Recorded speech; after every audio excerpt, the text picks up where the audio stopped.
I'm John Walker. Welcome back to Bearcat Update. Welcome back to Bearcat Update. I'm your host, John Walker. Stay tuned because we have an important announcement coming up for this week. Last week, Northwest hosted its inaugural Bearcat Day of Green. That was on September 23rd and 24th, and the Bearcat Day of Green was an event for giving back to Northwest through donations towards scholarships and other gifts to support Northwest, and specifically Northwest Athletics as a subsection. Northwest was founded in 1905, which relates to the challenge because it set a time limit of 1,905 minutes to try and raise as much money as possible. As we already mentioned, athletics had its own subsection to donate to, in which it was gifted over $33,000. Bearcat athletics are full of talented athletes, as we already know. Those athletes are used to practicing and competing week in and week out. This year is not the same, obviously, but the players have a bit more free time than usual. As you saw a few weeks ago, some of our players have picked up extra hobbies, but this week we dive into the student aspect of senior athletes' lives. Our reporter Chase Chambers met with some senior volleyball players to see what their plans are after graduation. Chase. As seniors Maddie Aarons, Hallie Sidney, and Morgan Lewis reflect on their last 3 years, they look forward to getting back out on the court for one last season. One of the best decisions of my life, just because the people I've gotten to meet and the experiences I've had has been amazing. Along with being athletes at Northwest, these three also put in hard work in the classroom as well. So I'm a high school chemistry major, so I'm going to be a high school teacher, and then I want to coach too. My major is exercise science, and I have a minor in psychology, and I plan on going to occupational therapy school. I am a biomedical sciences major, and I plan to go to physical therapy school. Up next for Hallie, she plans to take the next steps towards teaching. So I'll be student teaching this spring, and then hopefully I'll find a teaching job at a high school. Like every kid when they were younger, Maddie had a dream job of her own. I wanted to be a cake decorator when I was younger, so. Morgan credits volleyball for giving her a head start on her plans after graduation. It's definitely helped, especially having athletic trainers and being involved in sports.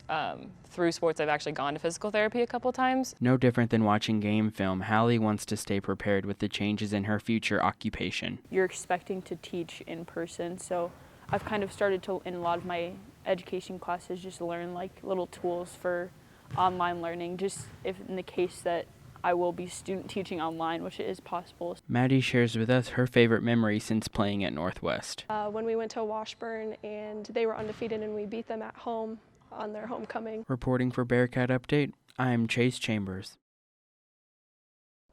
Thanks, Chase. We're going to take a quick break. Don't go anywhere. When we come back, we'll have an update on the future of winter sports. You're watching Bearcat Update on KNWT, Channel 8.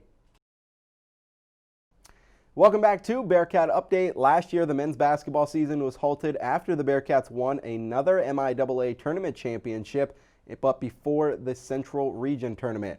Our reporter Dylan Johnson caught up with some of the players to see what it was like last season and their plans for the future. Dylan. The phrase "all great things must come to an end" rang true when the team was forced to hang up being ranked first in the nation with a 30-1 record for good. I mean, it was sad, obviously. We were in practice, and one of the guys upstairs kind of just came down and said, you can kind of stop, and there's going to be no finish this season. We saw it coming a little bit just because the other tournaments had been canceled, and our fans had been eliminated from coming to the NCAA tournament. But even then, it was just I'm not usually at a loss for words, but that was probably the one time that I was. Sophomore Wes Dreamer explains what he missed during the extended offseason. Just being with all the guys was probably the biggest thing. Because we're around each other every single day down here, and then just going home was a lot different. Not seeing them for a couple months was kind of different. Head coach Ben McCollum wants his players to understand this is more than 40 minutes on the court. Yeah, for us, what we've always stressed is very, very process focused, and all the memories are more important, and the camaraderie that you have with your teammates and the things that you learn through basketball are more important than the championships and the trophies and that sort of thing. Unfortunately, seniors Tyler Doherty and Ryan Welty played their final game in a Bearcat uniform earlier than expected. And with the absence of these seniors, the Cats remained confident in each other to hold it down defensively. Yeah, I think it'll be just by committee. I think what happens with our program is we recruit from within. So guys that are young usually take big jumps. We've recruited 4 freshmen that are phenomenal as well. I think we'll have plenty of guys that'll be able to step in for them. Those are hard shoes to fill on defense, but we got some of the best defenders in the country. And yeah, I think we'll be okay. Given there is a season this year, Dreamer and McCollum are ready for the challenges that await them. I kind of want to be more of a post player this year. I know my point guards will be able to get me the ball, so I'm not really worried about shooting threes and all that. I just want to focus more on defense and maybe some post offense. Okay. The beautiful thing about this year is it is so different that it's going to challenge you, our players and myself, mentally, because you have to adjust and change some things. And I think the ones that accept those adjustments and continue to move forward and not get paralyzed by everything that's going on around the world, I think those are the teams that are going to have a lot of success with this year. This is Dylan Johnson reporting for Bearcat Update. Thanks, Dylan. Both basketball teams and indoor track and field are awaiting the MIAA's announcement regarding the green or red light for winter sports. The MIAA said that a decision will be made by Thursday, October 1st, so make sure to stay tuned to all of our socials for updates on that as they become available. For now, we're going to take another quick break, and when we come back, we'll have a little sneak peek into the life of the voice of the Bearcats right here on KNWT Channel 8. Welcome back to Bearcat Update. When you're listening or watching a Northwest football game, you can hear the excitement and you can envision what's going on by listening to the detailed play-by-play. But have you ever wondered who is behind that voice? Northwest has always broadcasted its athletic competitions both on TV and radio, and the voice that you hear through the radio is John Coffey, the voice of the Bearcats. Coffey has broadcasted the Northwest football and basketball games since 1985, and he's made an impact for many students in the industry as well. Our reporter JD Wessel met with the voice of the Bearcats to reflect on his years at Northwest. JD. Walker at the free throw line. Sights, shoots, and misses. Rebound to Hawkins for Northwest. Now it comes to Hudgens. Hudgens with 4 seconds. Left side to the left wing. Steps back with 1 second. Puts up the jumper. It is good!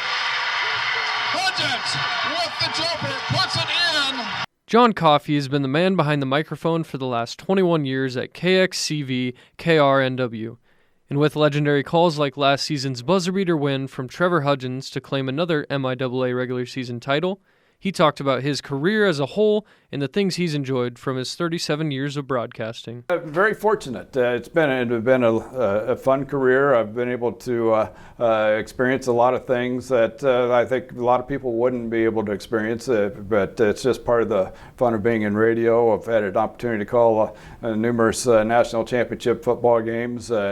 In previous positions, some state high school football and basketball championships, getting to know a lot of athletes and coaches and different people surrounding the athletic program. It's been something that has been very rewarding. And again, as much as the games are fun, it's just the relationships you have with the people behind the games that really makes it worthwhile. When asked how it felt to be called the voice of the Bearcats, Coffey quickly redirected the focus on everyone who has helped in the process. It's humbling, although I think everyone that's been on the broadcast with me can consider themselves voices of the Bearcats as well. I've had an opportunity to have a lot of very fine people in the booth, not only sitting next to me as analysts, but as sideline reporters and people involved with it. So I think it's just, to me, it's just the product we're trying to put out and get a good quality product out of Bearcat football and basketball is the main thing. And I consider all of us voices of the Bearcats that were part of that broadcast.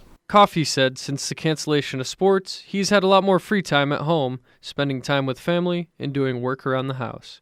But he also hopes Bearcat sports can make a comeback soon so he can continue to entertain the fans of Bearcat Nation. This has been JD Wessel with the Bearcat Update. Back to you, John. Thanks, JD. John Coffey continues to serve as the station manager for KXCV, KRNW, and continues to be the voice of the Bearcats when sports eventually resume. The station every Saturday this fall will air classic Bearcat football games. This week's game is the 2019 regular season game against Fort Hays, when Parker Sampson kicked a game-winning field goal in overtime to keep the Bearcats' playoff hopes alive. That's going to wrap things up for this week's episode of Bearcat Update. Make sure to follow us on Twitter at BearcatUpdate_8, or you can catch all of our previous episodes on YouTube at KNWT8. Comment on our episodes. Let us know what you want to see from us this semester. Thanks for watching. We'll see you next week.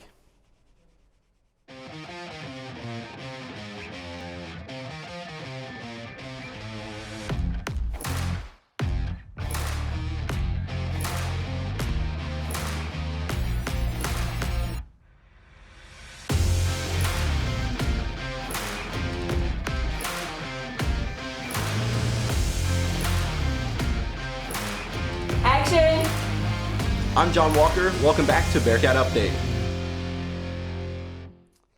What's up, guys? Thanks for tuning in to this week's episode of Bearcat Update. For last week's, click up here, and for all of our previous ones, click down here. We'll see you next time.